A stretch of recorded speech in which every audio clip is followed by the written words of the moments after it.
Hello and welcome to Baghdad, Iraq. My name is Gillyard, and today I'm going to talk about enlarging my conversation. This is the requirement for Human Services 508. Next slide. As you look at this slide here, this will cover all the topics that I'll be covering throughout this briefing. Next slide. My overarching goal is to be able to identify who I am, have a better understanding between the fellow people that I'm involved with, and to strengthen the relationships that I already have. Next slide. First off, I want to tell you who I am. According to the Uniquely You assessment, I am a person that's influential and stable. I love people and I believe people love me, and I always like to please other people, and I'm a very loyal person. Next slide. What people really think I am is one that is passive, task-oriented, active and people-oriented, and passive and people-oriented. Bottom line in a nutshell is I like to do things right. I try not to be pushy. I love to impress, and I am sensitive to what other people are thinking. Next slide. One of the first things that really stuck in my mind during this course is the actual definition of communications. Really, the bottom line is communications is a way that you identify between each other and get a better meaning of who you are. And with that, as we were taught, there's impersonal and interpersonal. The better of the two, I believe, is the interpersonal side, because it's the way I connect with other people and the way that that meaning is transferred between the two of us. Next slide. One of my goals is to always search for a dialogue between me and the people that I'm with. As you can see that the Greek, they broke down the word dialogue into two words, dia meaning through, and logos meaning or understanding. Okay? Bottom line is, I want to understand what people are saying and what they mean, and try to be in search of true dialogue, listening and speaking. Next slide. One of the things that I need to make sure that I do in order to reach this level of dialogue communications is to ensure that barriers are not in the way. There's two different types of barriers, and they both are a type of filter. First off, there's physical barriers that could be distance, it could be objects, and then there's psychological barriers, which could be stereotypes or other bias filters, or even just plain stubbornness, which I sometimes am very stubborn. Okay, but the bottom line is we want to be able to inhale and tear down these barriers so we can have clearer communications. Next slide. In order to exhale and really tell people who I am, I need to be able to open up. Okay, but with that, I'd like to put a warning out to people, especially for those that have the same personality as myself. And that is, sometimes people do take advantage of your kindness, okay? But in order to really, truly have a dialogue level of communications, you got to be able to open up. Next slide. Problems. Problems have solutions. Predicaments sometimes takes two people to actually form an opinion to figure out if things are positive or negative.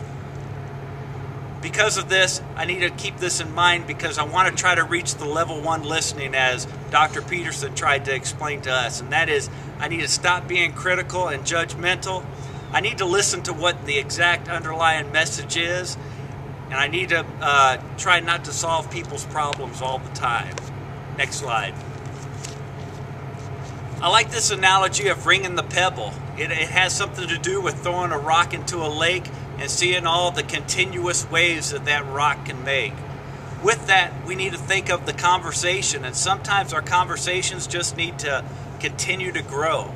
Unfortunately, right now, the world is always at a fast pace. They want you to be productive, they want you to be effective, but because of speed, we lose a lot within our conversations. One thing we need to remember is Jesus was always patient with us. We need to be patient with others, and especially be patient for Him when He returns. Next slide. Okay. Metacommunicating. That's a big word that I've learned through this, which actually means is simply learning how to speak better. You know, it's the art of speaking.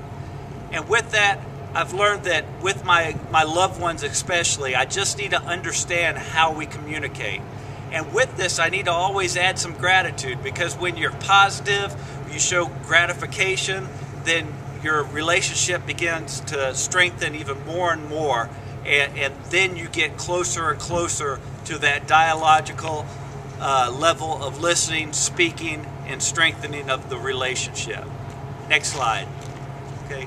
Perceptions and assumptions. Those are two areas that are really dangerous. It's dangerous because it's really not telling you what the facts are. You got to know what the facts are in order to understand others throughout your conversation. And again, this is how you strengthen your relationship.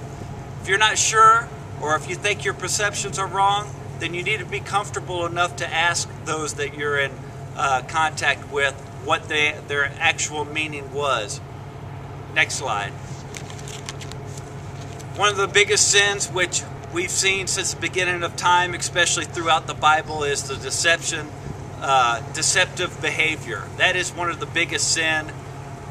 Deceiving people is very hurtful, and the only person that really pays the penalty for this is the one that receives the deceptive behavior. Jesus was tempted all through his life. We're tempted all through us, but we're not perfect. We need to try our best to be honest and just talk the facts with the people that we are in communication with. Next slide.